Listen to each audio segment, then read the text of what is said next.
SMA Negeri 1 Syantar Narumunda, ada salah satu siswa yang dijuluki si kutu buku dan introvert. Ia adalah Octavia, siswa kelas 11 Rumpun 3 yang suka menghabiskan waktu istirahatnya di perpustakaan.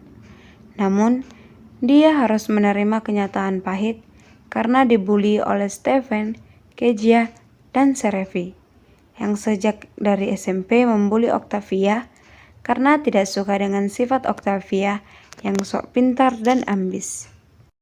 Stephen, Kezia, dan Serevi adalah teman sekelas Octavia dari SMP bahkan sekarang di SMA. Seluruh pelajaran hari ini telah selesai. Sampai jumpa besok pagi dengan semangat belajar baru. All lessons have ended for today. See you tomorrow morning with a new learning spirit. Take care on the way home and have a nice day. Setelah bel pulang berbunyi, Octavia menyempatkan diri untuk mengembalikan buku yang ia pinjam kemarin. Namun, setelah mengembalikan buku tersebut, Okta malah dihadang oleh geng pembuli. Ini dia nih, orang yang gak pernah mau gabung sama kita. Paling sok misterius, sok pintar di kelas. Di kelas pun kok jarang bicara. Kok bisu ya? Udah guys, dia mau nangis, kita pergi aja. Ngapain bicara sama orang bisu?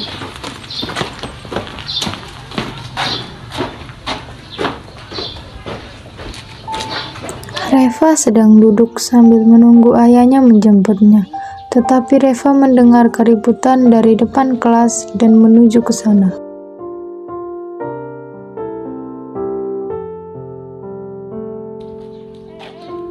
Maaf ya Okta, aku cuman bisa lihat kamu, aku gak bisa bantu kamu apa-apa. Ya nggak apa-apa, aku juga ngertiin kamu kok. Makasih ya udah ngertiin aku. Sebenarnya aku juga capek dibully mereka. Mereka nggak pernah ngertiin aku. Cuma bisa diam waktu melihat Octavia dibully. Seperti itu, aku merasa bersalah karena aku cuma bisa lihat dia dari kejauhan. Aku cuma bisa berdoa agar dia tidak dibully lagi sama mereka. Keesokan harinya, Octavia sedang duduk sambil membaca buku. Tetapi Stephen, Kezia, dan Serevi datang dan membuli dia lagi. Halo kutu buku, jangan loyo-loyo deh. Iya nih, lemes banget. Belum makan ya? Makan nih sampah. Bukannya begitu terus ya? Aduh, kasihan deh.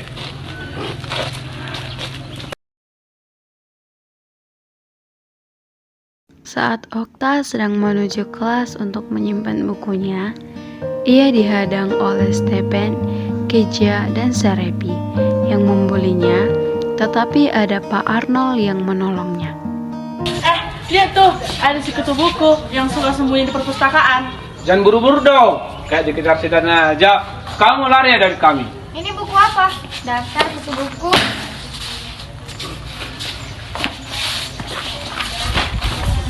Biar kau kelihatan segar sedikit. Kau lemas terus kayak gak ada semangat hidup. Biar kamu mandi 2 kali.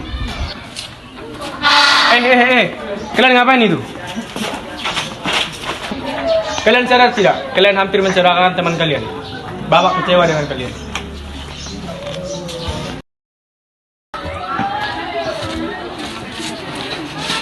Tidak apa-apa, Bapak sudah menasihati mereka bertiga. Bapak pastikan tidak akan ada pembulian lagi di sekolah ini.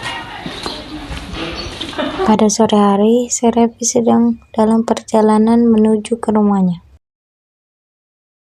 Saat Octavia dan Reva sedang dalam perjalanan pulang menuju rumah, mereka menemukan Serevi yang sudah tergeletak di jalan akibat kecelakaan. Iya. Kamu gak apa-apa?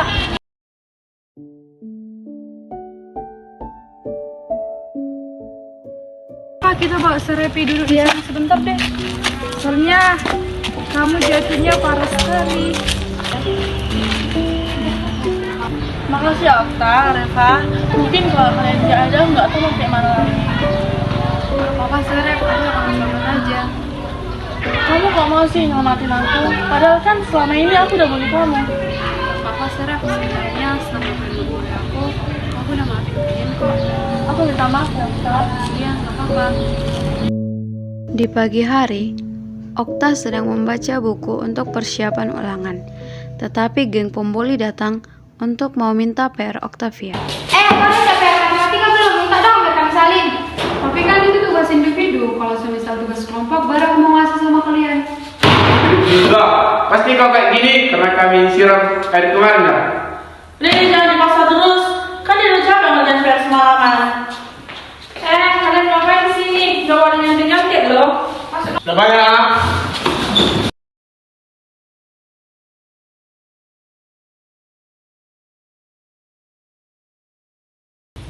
Ya, sebelum kita mulai pembelajaran kita bagaimana hari ini, Bapak akan memberikan satu quotes, yaitu sahabat sejati bukanlah orang yang ada di saat kita mengalami bahagia saja, tetapi yang ada di saat kita terjatuh. Minta maaf dan memaafkan bukanlah sebuah kesalahan, tetapi adalah awal memulai keberanian dalam persahabatan yang sejati. Setelah mendengar kata-kata dari Pak Arnold, Stephen, Kezia, dan Serepi tersadar akan kerebutan mereka terhadap Octavia, dan mereka meminta maaf kepada Octavia. Maafkan kami sudah jahat sama kamu. Iya aku juga minta maaf. Aku cuma ikut-ikutan, padahal hal itu yang paling merugikan. Aku udah maafin kalian kok. Dari mulai SD, SMP, hingga saat ini, rasaku, aku suram. Tapi saat ini, kurasa masa-masa suram ini bakal berakhir. Karena orang yang membuli aku sudah mau meminta maaf kepada aku. Aku maafkan kalian kok dan hati yang tulus. Iya, maafin kami ya, Ta. Kalian sudah mengakui kesalahan dan berani meminta maaf. Itulah salah satu kekuatan dari hati yang tumbuh. Sekolah bukanlah hanya untuk mencari nilai akademis, tapi juga belajar menjadi orang yang